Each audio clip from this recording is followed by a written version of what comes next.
आज आपण सगळेजण बघतोय की ज्याचा उल्लेख पाटणी सरांनी आपल्या भाषणामध्ये केला. आज आपण 21व्या शतकाकडे निघालोय. या 21व्या शतकाकडे वाटचाल करत असताना तरुण पिढीची एकूण परिस्थिती तुम्ही आम्ही बघतोय.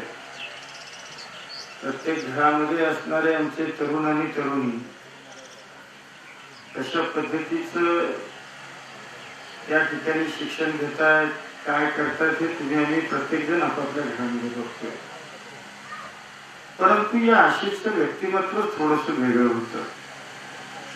हे पुस्तक तुम्ही कुणीही बघा, या पुस्तकातली एक गोष्ट मला म्हणजे त्याचं वेगळे पण त्या ठिकाणी जाणवणारी मला बघायला मिळाली. प्रत्येक फोटो जर तुम्ही बघितला तर आशिष प्रत्येक फोटोमध्ये तुम्हाला मध्ये उभा असलेला बघायला मिळेल. म्हणजे मध्ये कोण असतो की जो नेतृत्व करतो किंवा ज्याच्या मनामध्ये एक प्रकारची उर्मी असते, काहीतरी करण्याची भावना असते, अशीच व्यक्ती ही त्या ठिकाणी मधोमध उभी राहते. तुम्ही कुणीही बघा, प्रत्येक फोटोमध्ये बहुतेक एखादा अपवाद सोडला तर प्रत्येक फोटोमध्ये तो मध्ये तुम्हाला त्या ठिकाणी उभा राहिलेला बघायला मिळेल. म्हणजे एक प्रकारची नेतृत्व करण्याची आवड त्याच्यामध्ये होती. मी थोडीशी शिवाजीराव माहिती घेतली. म्हणलं आशिष थोडासा डांबरट होता का, तर म्हणले सर्व गुण संपन्न होता. म्हणजे अभ्यास सुद्धा तितकाच चांगला तो करायचा आणि त्या ठिकाणी थोडस जे खऱ्या अर्थानं आजच्या जीवनामध्ये आवश्यक आहे शिवाजीराव, ते गुण आशिष मध्ये त्या ठिकाणी निश्चितपणानं होते. म्हणजे नुसतंच अभ्यासामध्ये हुशार असून चालत नाही आत्ताच्या जगामध्ये. तर त्या ठिकाणी आजच्या समाजाला, त्या ठिकाणी आजच्या समाजामध्ये राहण्याकरता, वावरण्याकरता जो थोडासा वांडपणा लागतो, तो वांडपणा आशिष मध्ये निश्चितपणानं होता. कारण आज आपण बघतोय, आपण आपल्या मुलांना अतिशय ओव्हर प्रोटेक्टिव्ह केलंय, म्हणजे संरक्षित केलंय आपली तरुण पिढी आजची. म्हणजे पूर्वी ही परिस्थिती समाजामध्ये आपल्या कुटुंबामध्ये नसायची. आज आपण आई वडिलांनी आपल्या मुलांना खूप संरक्षित करण्याचा प्रयत्न केला. म्हणजे परीक्षा मुलांच्या आहेत का आयांच्या आहेत अशी परिस्थिती आज प्रत्येक घरामध्ये आपल्याला बघायला मिळते. मूल थोडंसं कुठं बाहेर गेलं तर लगेच आईनं वडिलांनी त्या ठिकाणी चौकशी करायची. म्हणजे मुलांच्या बाबतीमध्ये आपण खूप संवेदनशील त्या ठिकाणी झालेलो आहोत. आता आपणसारखी एक ज्येष्ठ व्यक्ती या ठिकाणी आहे, त्यांना विचारा, पूर्वी एका कुटुंबामध्ये 8-8, 10-10, 12-12 मुलं असायची. कोण कितवीला आहे, कोण कितवी शिकते का नाही शिकत, कोण कुठं खेळतंय का पडतंय का लागलंय, आई वडिलांचं तितकंसं काही लक्ष हे मुलांच्याकडे त्या काळी नसायचं.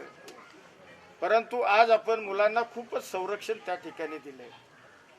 नुसतं मुलांना संरक्षण देऊन आणि त्यांना शिकवून आजच्या जगामध्ये उपयोग नाही. तर आजच्या जगामध्ये ज्या काही चांगल्या वाईट गोष्टी आहेत याचा सामना करण्याची ताकद ही मुलांच्या मध्ये असणं आवश्यक आहे. आणि ते सर्व गुण शिवाजीराव तुम्ही तुमच्या मुलामध्ये आशिषमध्ये होते, ते मला आवर्जून या ठिकाणी आपल्याला नम्रपणाने सांगावं असं वाटतं.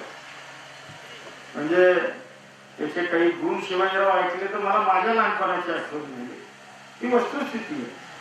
म्हणजे मी सुद्धा लहान असताना, कारण राजकारणामध्ये काही मिळवायचं तर तुम्हाला माहिती आहे एवढं काही सोपी गोष्ट नसते. म्हणजे दादा आपल्याला हुशारी बरोबर थोडासा वांडपणा सुद्धा अंगात असावा लागतो. आणि म्हणूनच अशीच व्यक्ती म्हणजे अष्टपैलू व्यक्ती, म्हणजे मी म्हणत नाही आम्ही स्वतःची पाठ काही थपटून घेत नाही का अष्टपैलू. प्रत्येक माणसामध्ये काही त्रुटी, काही दुर्गुण सुद्धा असू शकतात.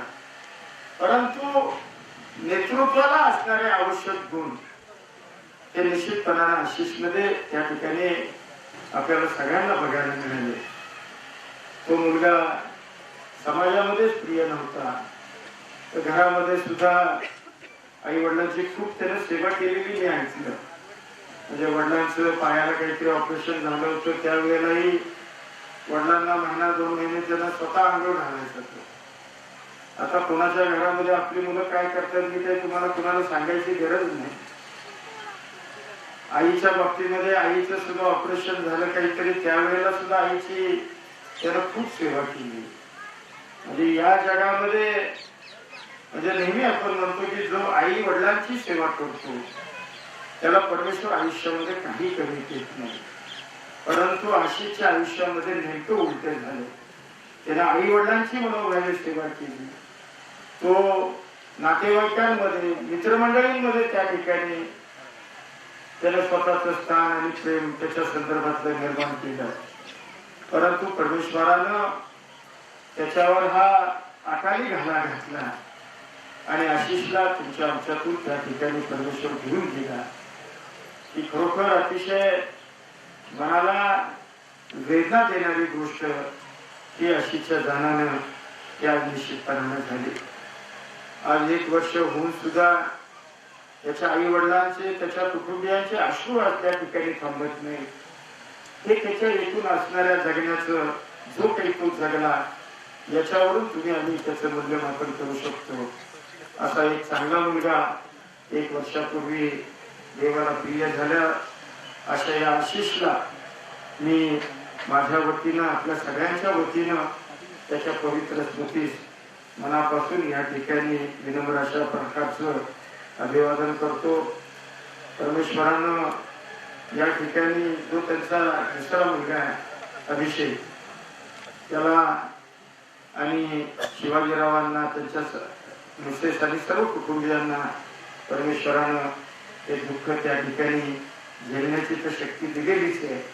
परंतु यामधून त्यांनी बाहेर येऊन आशिषच्या माध्यमातून त्यांनी आज हा जो नवीन उपक्रम राबवण्याचा निर्णय या ठिकाणी केलेला आहे.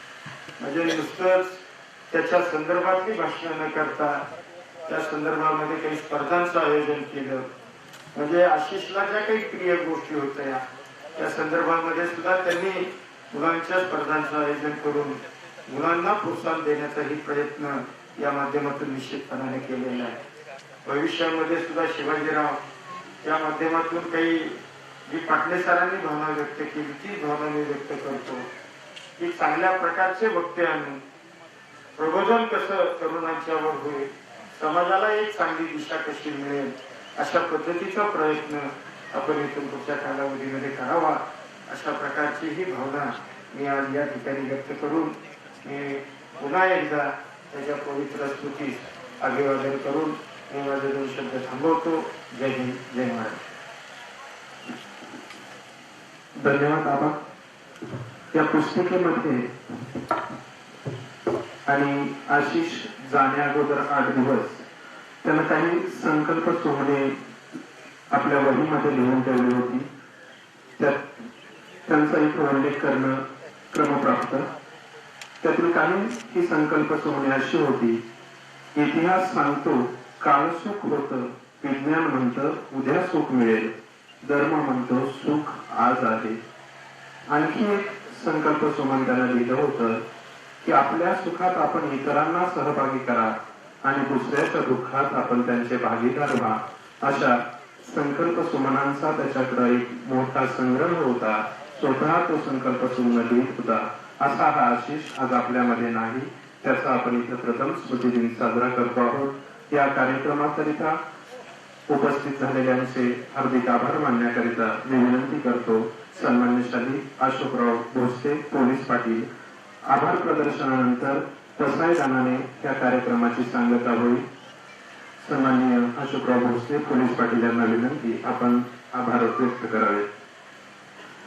पसाय गाणं होणार आहे त्याच्यामुळे कृपया कोणी जाण्याची गडबड करू नका. आज या ठिकाणी स्वर्गीय आशिष शिवाजी भोसले त्यांच्या प्रथम स्मरणानिमित्त या ठिकाणी लोकप्रिय आमदार मकरंदराव पाटील ते वेळात वेळ काढून या ठिकाणी हजर झाले. त्यांचा मी भोसले परिवाराच्या वतीनं आभार मानतो. त्याचप्रमाणे शशिकांत पिसाळ, अरुणराव पिसाळ माजी अध्यक्ष विभाग सातारा, भूषणराव गायकवाड, नगराध्यक्ष वाई, डॉक्टर यशवंत पाटील साहेब, विठ्ठलराव माने चेअरमन शिक्षक बँक, दिलीपराव बाबर माजी जिल्हा परिषद सदस्य, नारायणराव जाधव व्हाईस चेअरमन सोनगिरी, दिलीपबाबा पिसाळ, रतनाबा शिंदे, गौरवशंकर नवश्रीचे उपाध्यक्ष, जगताप सर काटेकर, बाळासाहेब चिरगुटे, श्रीमती विजयाताई भोसले, कोरेसाहेब, विजयराव नायकोडी, माजी सभापती, मस्कर भाऊ माजी उपसभापती, त्याचप्रमाणे अमित चव्हाण, या ठिकाणी सचिन भोसले नाना जिल्हा अध्यक्ष भूमिमध्ये कोल्हापूर आवर्जून उपस्थित आहेत, त्यांचाही आभारी आहे. त्याचप्रमाणे नारायणराव पिसाळ सरपंच गावडन, नारायणराव जाधव उपाध्यक्ष सोनगिरी, श्रेम काटेकर, त्याप्रमाणे पांडुरंग कोरसाहेब, नितीन मुरगणकर, प्रशासकीय अधिकारी गौरीशंकर नवलसिटी, दौदा ग्रामपंचायत सदस्य विजय पुतळे, सर्वांची नावं घेत नाही. या ठिकाणी तसं मित्र उपस्थित आहे. या ठिकाणी आवर्जून नावं घेतली वृत्तीने फक्त दत्तात्रय मुरडेकर पत्रकार, दैनिक ऐक्य, भद्रेश बाटे, दैनिक सकाळ, सचिन नानावरे, पुण्यनगरी आणि या ठिकाणी उपस्थित असलेले सर्व ग्रामस्थ, सर्व महिला मंडळ, आलेले सर्व पाहुणे, त्या सर्वांचं मी आभार मानतो. आणि यानंतर पसायला होणार नंतर जेवण केल्याशिवाय कोणी द्यायचं नाही. पसायला नंतर सर्वांनी बोलायचं, अरे बाप्पा ते पसायला म्हणते. आता विश्वात्मकेने वागते दोषावे दोषोन्नदावे पसायलावे लेखांचे कधी सांगो त्या सत्क्रमाने ती वाळू उदा परस्पर पडो मैत्री वाजे निर्गाचे तिमिर लावो विश्वस्वधार्म सोने पाहो योग वांछित तो लाभ प्राणियात वर्षात सकाळ मंगळी ईश्वर निष्ठांची मांदी आई अनवर्त भूमंडळी भेटतो या भूता चला कल्पनोची आलो चेतना चिंतामणीचे याव ओळते जे प्रवेशाचे चंद्रमेजे आलंछन महाकंडले तापहीन ते सर्वाय सदा सज्जन सोयरे होतो कुंभना सर्वसखी पूर्ण होईल तिन्ही लोकी भजी जवाळी पुरखी अखंडित आणि ग्रंथोपजीवे विशेषे लोकी निष्ठादृष्टिवजे हो आले एकमने श्री विश्वेश्वरा हो हा होईल दान पसावो येणीवरे ज्ञानदेव सुखिया झाला येणीवरे ज्ञानदेव सुखिया झाला येणीवरे ज्ञानदेव सुखिया झाला विठ्ठल विठ्ठल विठ्ठल विठ्ठल विठ्ठल पुंडलिक वरदा विठ्ठल श्री ज्ञानदेव तुकाराम.